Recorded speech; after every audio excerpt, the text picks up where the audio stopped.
Estamos aqui no nosso segundo encontro. Depois, quando chegar em casa, eu vou repostar os materiais da aula passada que vocês perderam. Quando vocês entraram agora, você não tem acesso ao que foi postado, mas eu reposto livro e material da aula passada e já o material da aula de hoje. Até faço isso já.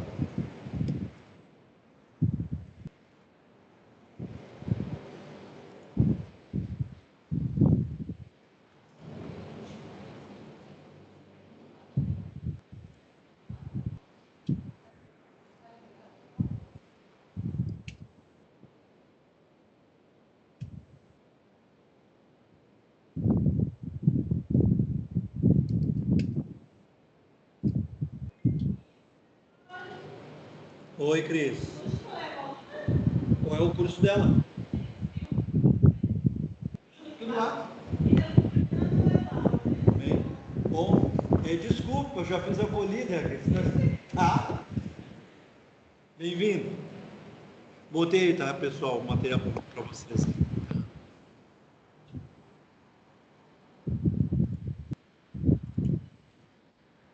Bom.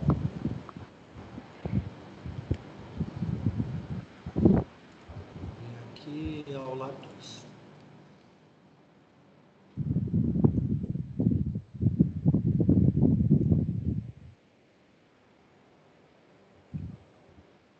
Essa semana está um pouquinho mais agradável em termos de temperatura, que a semana passada estava difícil. Estava difícil.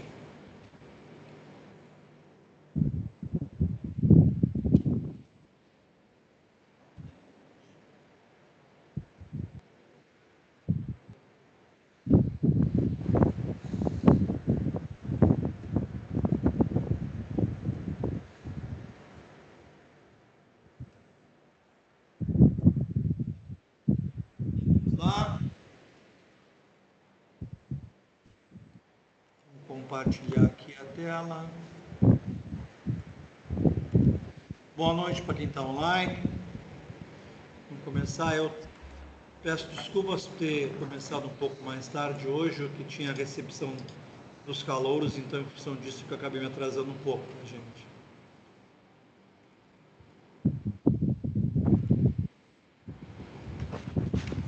Então,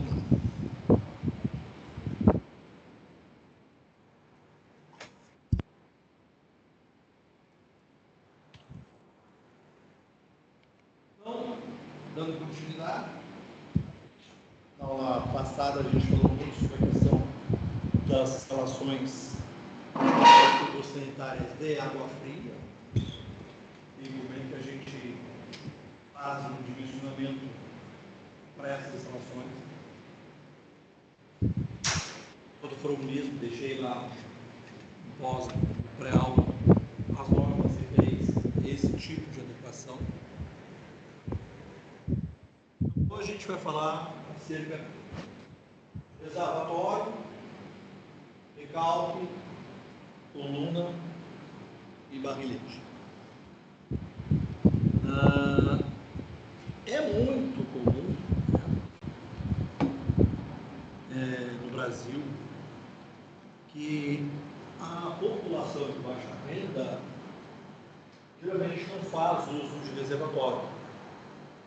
Não é difícil a gente encontrar em bairros da periferia, mas a população não faz uso.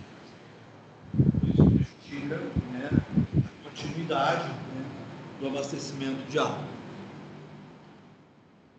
Então, basicamente, se a gente pensar na residência como um todo, aqui a gente está mostrando uma residência familiar, não residência uma residência com 2 andares. E o que ela faz? Ela coloca o sistema de abastecimento aqui, ele está sendo suprido por um reservatório térreo, e mantendo sempre o reservatório elevado, no nível adequado, com um fornecimento da coisa de bom nível. Então, isso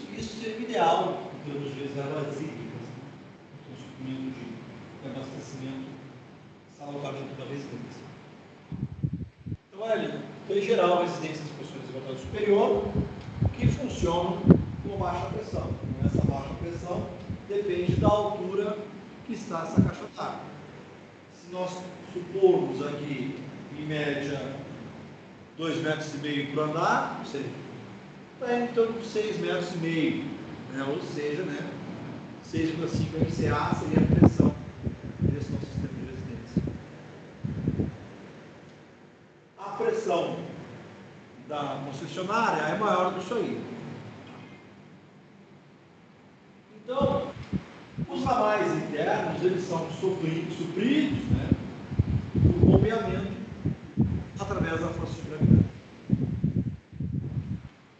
Então, a água proveniente do abastecimento público,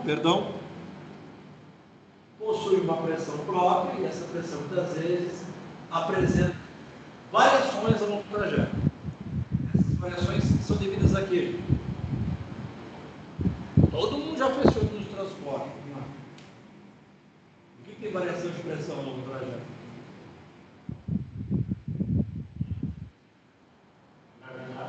Perda de carga, né? Os próprios acidentes sobre a tubulação, ou seja, curva, flange, registro, né? A própria idade da tubulação, ao qual pode estar acarretando incrustações ou depósitos dentro da tubulação. Então, isso tudo me gera uma perda de carga e variação de pressão. Então, por isso que o reservatório residencial deve estar localizado a uma altura ao qual a pressão que vem da rede pública não tenha interferência na alimentação interna da residência. A altura do reservatório na via pública não deve ser superior a 9 metros. Então, se eu tiver o reservatório acima de 9 metros, ou seja, acima de 9 MCA, é recomendável, então, um reservatório de pavimento térreo e seja auxiliado no sistema de bombeamento. E esse bombeamento, para a minha caixa d'água superior, eu posso ter um sistema manual de bombeamento ou um sistema automatizado. Então, o cara sentiu que o FP vai acabar ligando a bomba. Automático, vai ter uma bombinha ligada numa bomba que vai fazer o desligamento automático através de sensores.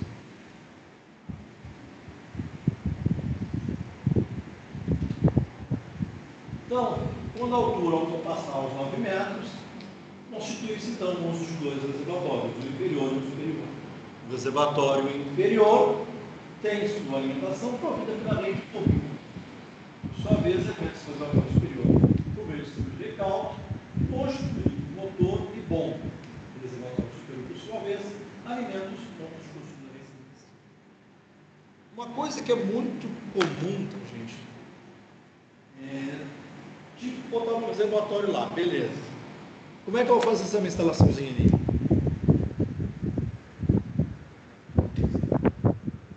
Então tem o reservatório inferior.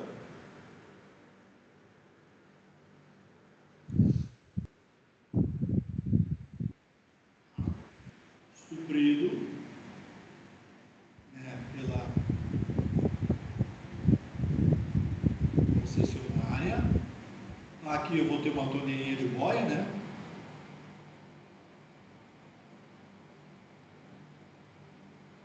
Aqui eu vou ter um ponto que é de saída.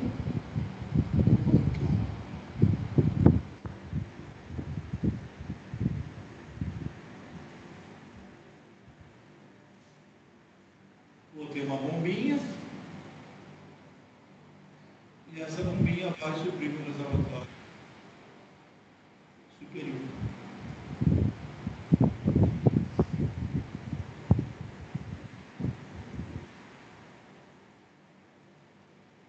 Bom,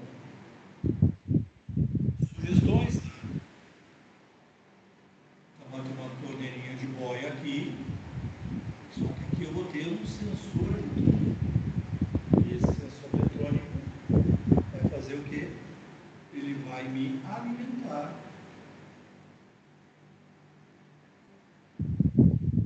A minha contactora que vai ligar ou desligar minha bomba. Aqui eu vou ter uma válvula de terra. Aqui essa válvula de terra.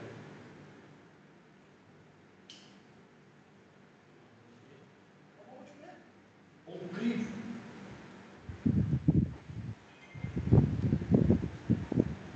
Para eu não esvaziar a coluna, tá, gente? Não vou ter que escorvar a bomba, botar uma bomba descorvante. Então, posso até eliminar a válvula de terra, vou ter que botar uma bomba descorvante.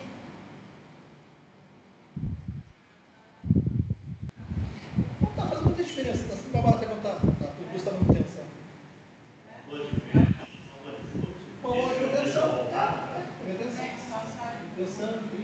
Ele só permite o fluxo de água no sentido. Eu tenho certeza que essa minha coluna está saindo da bomba, está cheia. E garantindo que a bomba está cheia.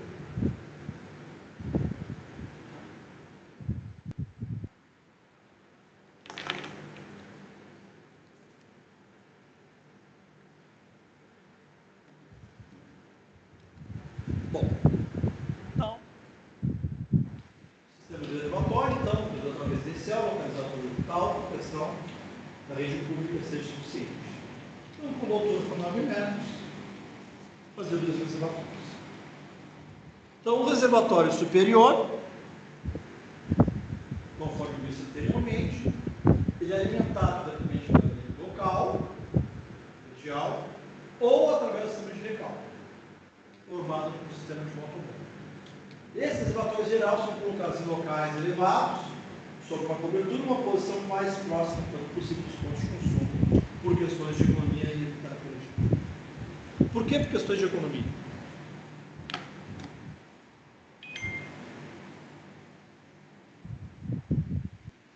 Menos custo de tubulação também.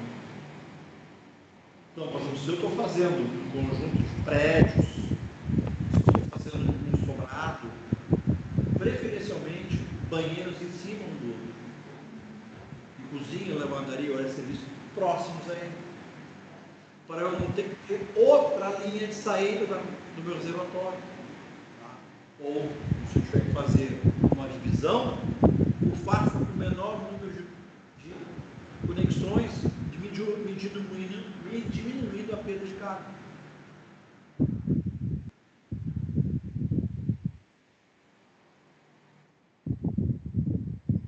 Então, quando o reservatório possui capacidade acima de 2 litros, é recomendável que se projete uma estrutura de suporte, evitando apoiá-lo diretamente sobre a estrutura. Então, não. Estou falando, quando eu tenho 2 litros, de 2 toneladas. Então, eu já vou ter uma carga concentrada em termos de resistência de materiais importante. Bom, então, o ideal é fazer uma estrutura e essa reservatório, então, apoiado nessa, e a estrutura descarregando, então, no meio estrutural da minha resistência. Eu peguei uma situação uma vez que eu tive que fazer uma execução do projeto, uma escola de recreação infantil. E aí peguei só a execução, o projeto feito por arquiteto. Então, uma adaptação de espaço, para atender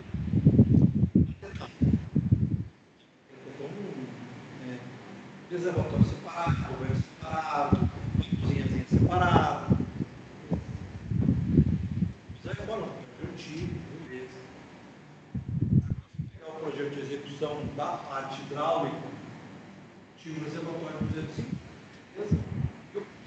Sugestão da arquiteta. Reservatório de 250 litros. A arquiteta me projetou uma laje, tá? No canto, para eu rasgar a parede e fazer uma laje. Era 2 por 2 e 2,5, um triângulo no campo. Ela cria uma laje de 35 centímetros no reservatório de 250 milímetros.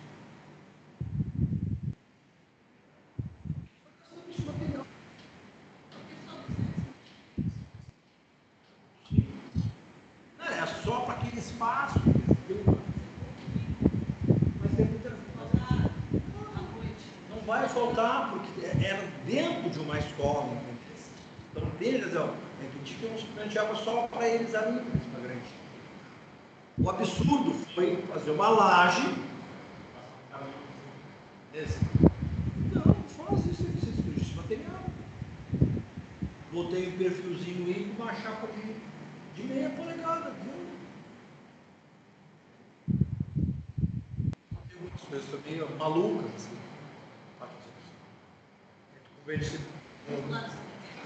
Oi? Não, vamos falar. Eles só são os miçangueiros das exatas, né?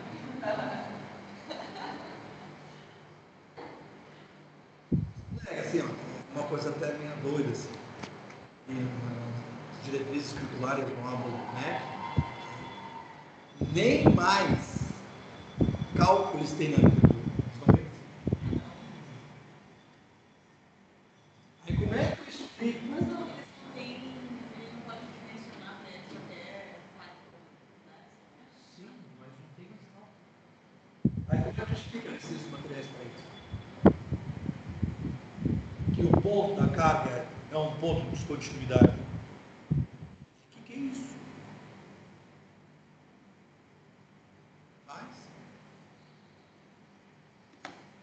Por isso que eles fazem aquela extravagância e que fica lá calculando. Vamos lá. Edifício a partir de 3 pavimentos, reservatório alocado, sob caixas e escadas do edifício, aproveitando a localização nas costas musculares, onde nós fazemos o reforço estrutural, ou o seu próprio reforço estrutural, atende aos requisitos de carga desse reservatório. O condomínio tem um exagero. O condomínio são 3 torres de 4 andares, são 16 apartamentos. Em cima deles está o reservatório. Só que os reservatórios são feitos a própria superestrutura do prédio, de concreto, revestido com fibra por dentro.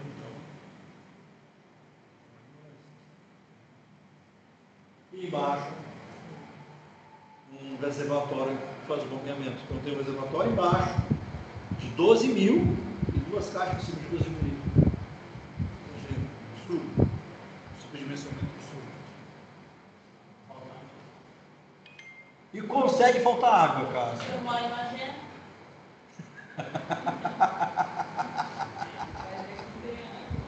Cara, consegue faltar água. Não dá para entender, cara. É por causa da concessionária, né? Vira e mexe falta, e aí acaba. Sim.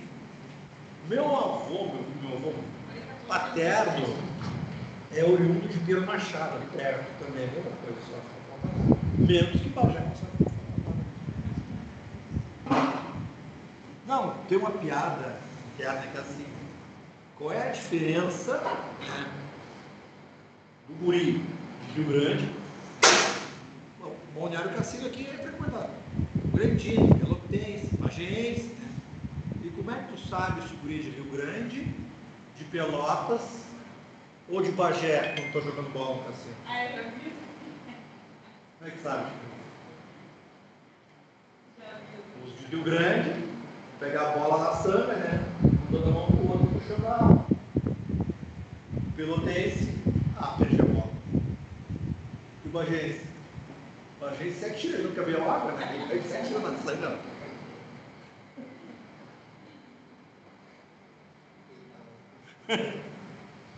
Então, assim, é interessante a gente prever justamente a questão da manutenção e limpeza dos reservatórios. Antigamente não se tinha muito controle em termos da sanitização dos reservatórios. Antes só era obrigatório tu fazer a sanitização anualmente se tu tivesse um comércio, né? Comércio, grande, laboratório. Hoje, semestralmente, desses que eu já falei anteriormente, e dos condomínios. Então, semestralmente, um condomínio tem que ter o seu laudo de limpeza e sanitização do seu gelatório. Então, se não faz a previsão de limpeza, o cara vai precisar trabalhar. Ponto de acesso, ponto de retirada da água, do resíduo que fica no reservatório.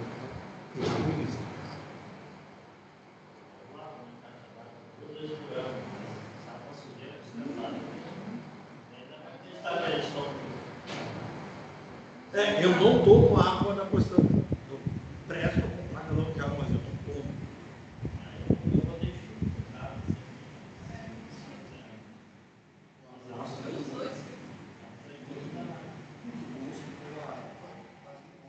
Tem muito gosto de cloro, né? Isso eu expliquei aula passada. Porque a dosagem de cloro tem, pela argumentação da Agência Nacional de Águas, de potabilidade, tem uma dosagem mínima que tu tem que garantir que durante 6 dias aquela concentração chegue nas residências. Isso, até a ponta final. Então, como que tem essa meia-vida? Porque o cloro evapora. Como que tem essa... Oi?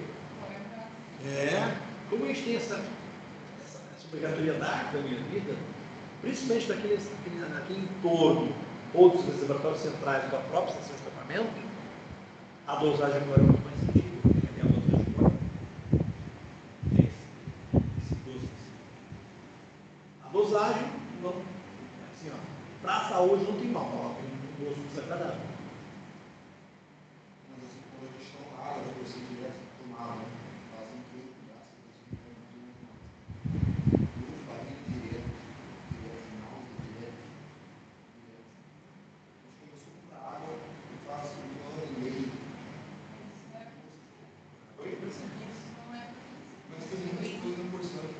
Tá, tem que ver o seguinte, se o ponto do ramal onde tu estava tomando, estou dizendo que o teu reservatório seja com problema. Talvez o ponto de onde estava entrando para o teu reservatório tem problema. Assim não tem A Corsã exigiu algo. Tá.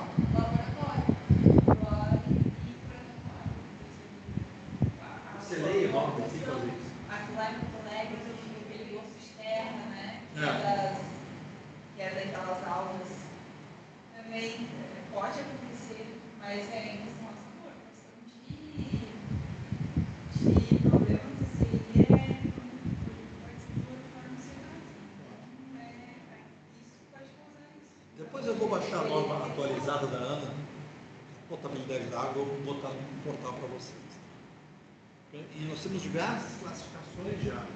Nós temos águas de recreação, nós temos águas industriais e nós temos águas potáveis. Por exemplo, a água em um rio, tá? Ela é própria para banho, não é própria, por exemplo, para fazer uma análise, a água pode ser própria para banho, não é própria para beber, por quê? Porque ela não está clorada. Ela pode estar livre de coliformes fecais, particulado.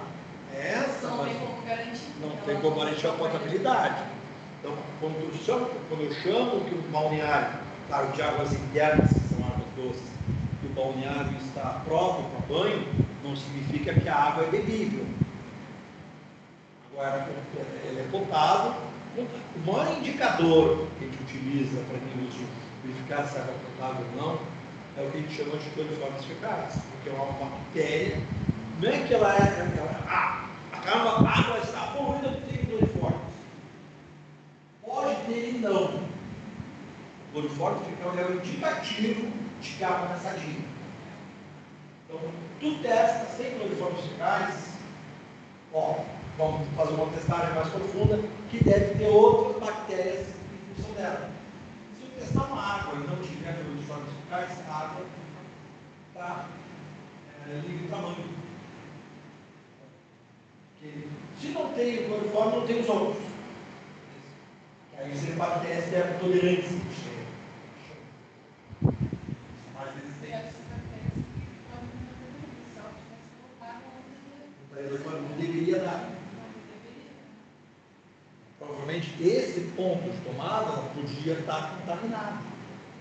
Não é comum, não é raro e grande a gente ver pontos de água que estão contaminados por gato.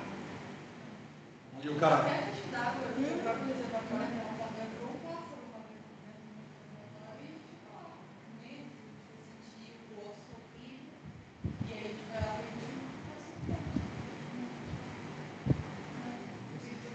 Então, por exemplo, pode não ter visto. Claro. Uma água enriquecida. Com proteína, porra. Digamos que o mês inteiro, dá uma quadra, falar. Nesse gato, pode ter ficado melhor, né? Quem garante que não pode ter sido ponto de contaminação?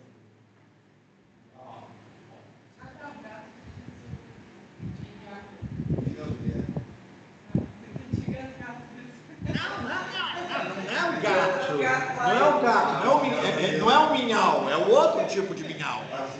Não água com gato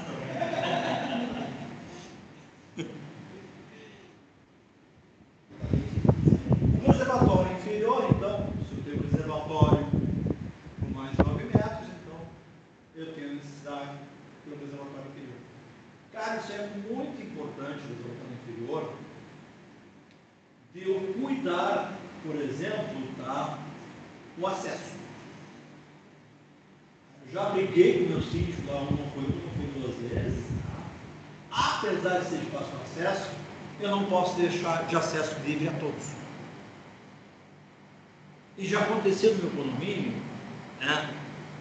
Pô, como é que deixaram faltar água, né? Porque teve um gurizinho lá, um capiroto, né? Meu filho já está com 16, meu filho era um capiroto. Chegou lá e o ramal do lado.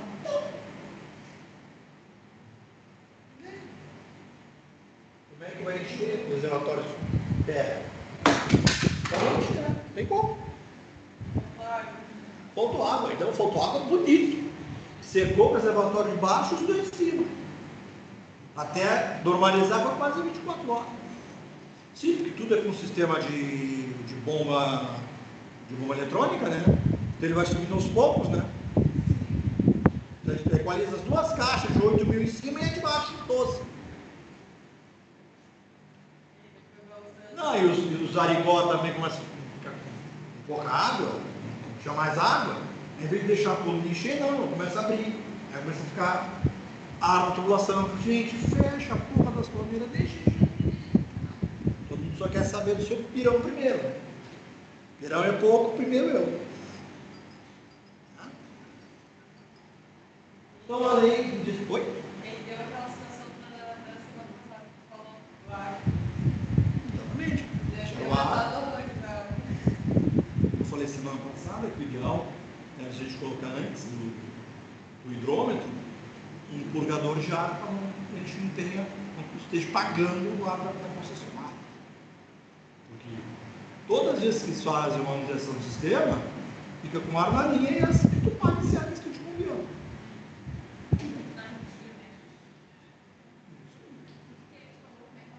Purgador é como se fosse um purgador de vapor, tá? Um equipamento que ele simplesmente, quando ele é dimensionado para ele só girar com uma certa densidade. Claro, o ar é um fluido. Como ele é dimensionado para apenas ele girar quando tem uma densidade X, que é a da água, quando ele tem ar ou outro gás, ele sopra o ar para fora. Normalmente só paga o que paga a densidade. Na verdade, deveria ser uma lei municipal, uma concessão de água outorga do município, que teria que obrigar isso ao município a concessionar. Em São Paulo eu posso querer botar, só que a gente vai. Olha, eu quero chegar à proporção, olha, eu quero botar isso aqui. Pode exigir que você Mas eles vão fazer um celeuma até voltar isso contigo. Tem que comprar e fazer tudo. Ah, exorbitante da taxa disso, taxa daquilo.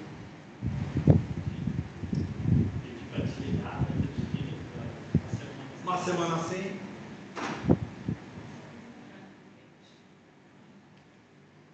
Então vamos lá, cálculo do consumo da água. Bom, então existe uma variação de consumo de água, né, de pessoa para pessoa. Muitas vezes oscila entre 150 a 400 litros por pessoa em uma unidade residencial. Isso devido, por exemplo, inclusive, com sexo e com idade. Não é misoginia, não é. Não, vou te dar uma ideia. Tá? Quantas vezes, né, a gente vai ver?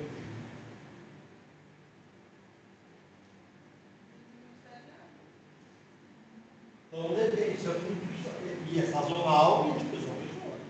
Tem gente que vai 3, 4 vezes no mesmo jornal. Eu fico umas 5, 6. Então, o que eu posso fazer? Também que come? Aí tá. Outra coisa que é interessante é os equipamentos mais modernos. Muitas vezes as bacias sanitárias mais antigas não tinham opção de fazer essa sanfonagem dupla. Então, fazendo esse sifonamento ou com 6 litros ou com 8 litros. Depende do tamanho da dimensão da caixa, vai fazer com 8, 12. Então, mais antigo, mais improvável de ter esse sistema. Então, por isso que é bom ter feito esse sistema. Se for no número 1, menos quantidade de água. Número 2, a quantidade. E é o maior custo de uma residência é a bacia sanitária. O que mais se gasta? Em média, vamos colocar, se cada um de nós for em média 4 vezes o banheiro por dia, com uma caixa d'água, né, de 10 litros, no mínimo já foi aí 40 litros de água. Banho, em média, uma pessoa gasta aí de 15 a 20 litros de água no banho. Nossa, ela já não. Depende, o meu filho com os caras. Se belezar, ele fica. Não, eu entro no banho, cara, eu se demorar 4 minutos no banho, eu estou exagerando.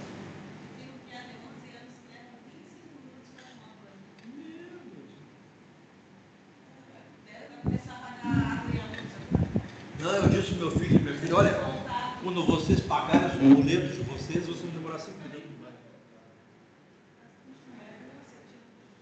Sim, eu pago eu moro sozinha, quem paga sou eu. Gente, agora a gente só falou banho e bacia sanitária. Agora peguem, por exemplo, então, se eu morar sozinho, com a Carol, gastei ali já 40 litros de água na bacia sanitária, mais 40 litros de banho, já são o quê? Já 80 litros. Máquina de lavar. Louça. Comida.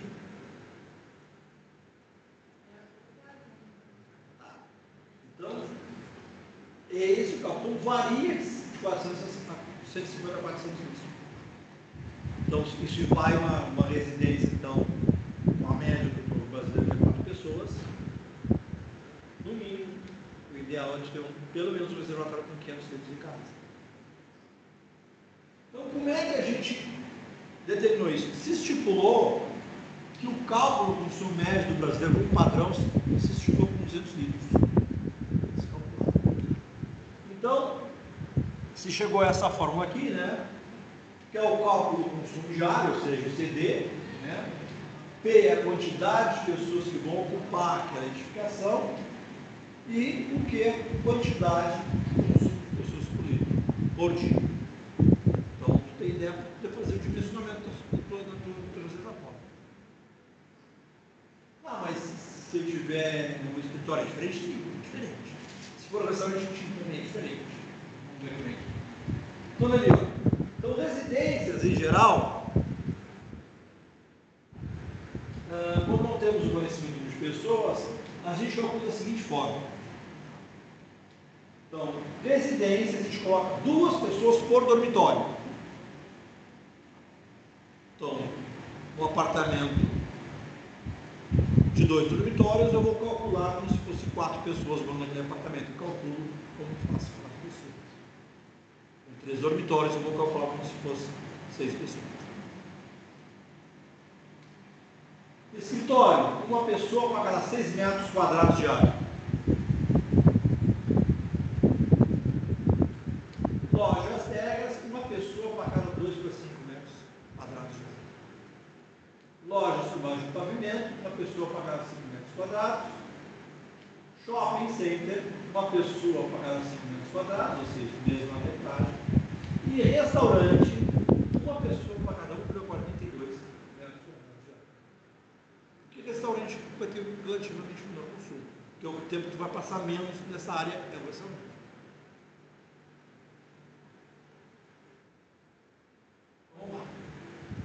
Em relação ao consumo dia, então tu vai calcular por quantidade e por consumo dia. Aí tu vai fazer o espelhamento do cálculo com o outro.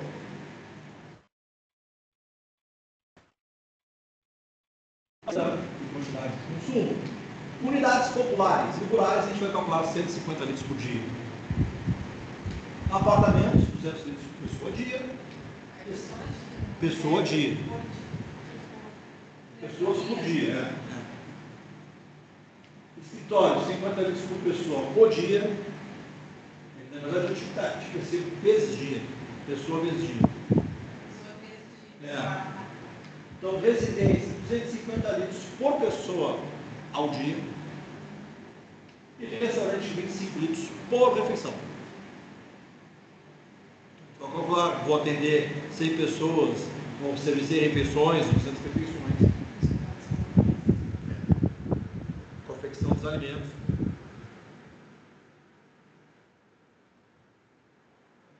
Então, relação de consumo, isso é só um quadrinho para relembrar. São 150 pessoas, 150 litros por pessoa. Apartamento. Escritórios. Residências, 250 litros por pessoa. 25 litros. O consumo também pode ser relacionado com a capacidade do reservatório, no mínimo para 2 dias. Então tem que reservar água para caso falte abastecimento durante 2 dias. Isso aqui determina o nome. Então eu vou calcular ali, que o meu cálculo do reservatório vai ser 2 vezes o meu cálculo que eu fiz lá atrás. Então, capacidade do reservatório, consumo diário.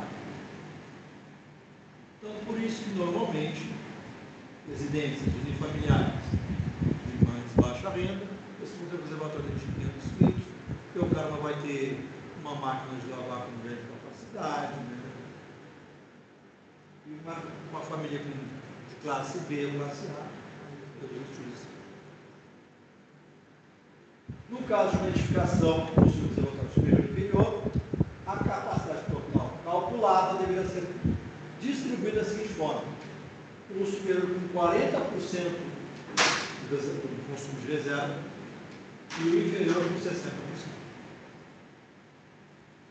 O meu economista está gerado. Eu tenho 2 de 8 mil e 5 de 12 mil. Eu acho que se eu botar um de 8 e botar o dobrado de 8. Se fosse 8, 12 fechava conforme estava 9. Acho que não botar mais um. Bom, tipos de reservatório. Então eu posso ter um reservatório que a gente chama que é moldado em loco, ou seja, eu vou construir em loco e esse reservatório eu posso fazer de concreto ou posso fazer de aço. Nós antes aqui não tínhamos, não era de abastecimento de água, mas era para combate a incêndio. Então nós tínhamos um de aço, dava uma manutenção e substituiu por 3 de fibra.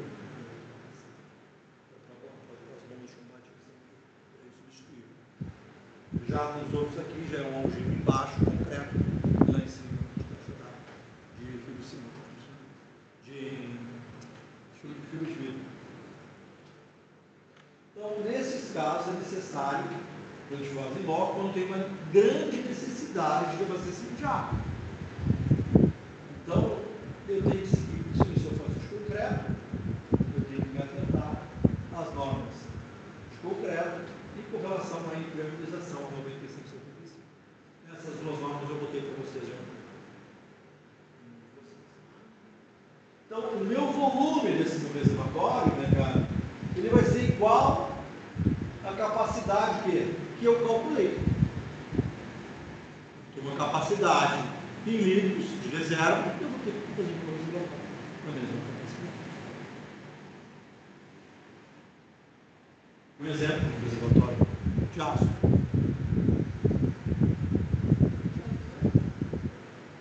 Eu não consigo ver, não disse. Esse nosso aqui, ele é quase a altura do prédio de todo. Oi?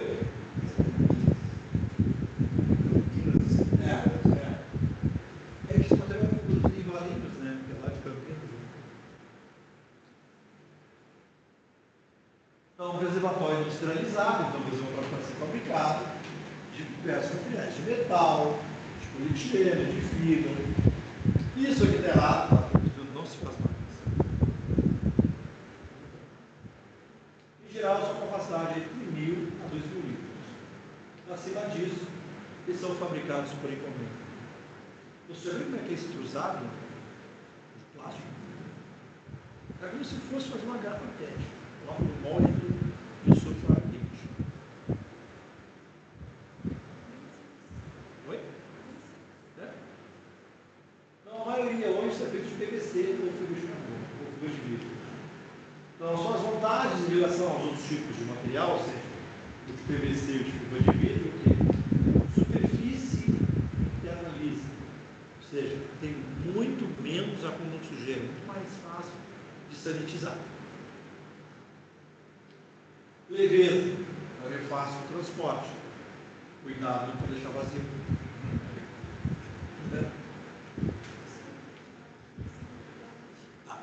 Os encaixes são precisos, tá? E a facilidade de instalação e manutenção. Exemplo do reservatório. Isso é mais corriqueiro, né? Então, um alimentador, um extravasador, ou seja, mais conhecido como ladrão. Ó, aqui eu deixei lá um registro para limpeza, para garantir que não tenha problema. Ó, a caixa de consumo da nova. Então, tipo de reservatório, logo, e eu deixei 3 probleminhas para vocês fazerem. Eu já fiz isso semana passada, e a cada material eu vou deixar pelo menos umas 2 sessões. Isso aí para o final para vocês já fazerem.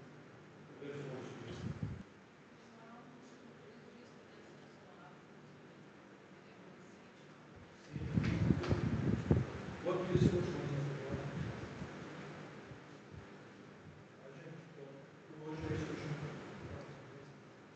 Ô Fabrício, esses exercícios vai valer nota? Oi! Esses exercícios que você tá deixando vai valer nota? Deixa o velho sentar, te acalma. Deixa eu parar de compartilhar aqui só um pouquinho. Eu tô Fala. vendo aqui. Esse exercício. Agora você tirou o exercício. Esse exercício vai valer nota? Vai valer nota quando tu acertar ele na prova. Ah, tá. É porque o Cristiano passa uns que ele acrescenta na nossa nota, hein? Não, depois a gente marca direitinho um dia, uma aula a gente vai fazer só de resolução desses exercícios que eu vou fazer. Bom, então. Tá, gente? Tchau, tá tudo bem aí? Tudo bem, hoje tá bom, tá quente. Tá bom. Graças a Deus. Tchau, gente. Fica com Deus. Tá, um forte abraço, gente. Valeu, Fabrício. Para aqueles que fazem Ah, não. Você tem essa disciplina comigo. Depois eu, Cristiano. Então tá. Beijinho pra vocês. Até. Boa noite, boa noite. Valeu.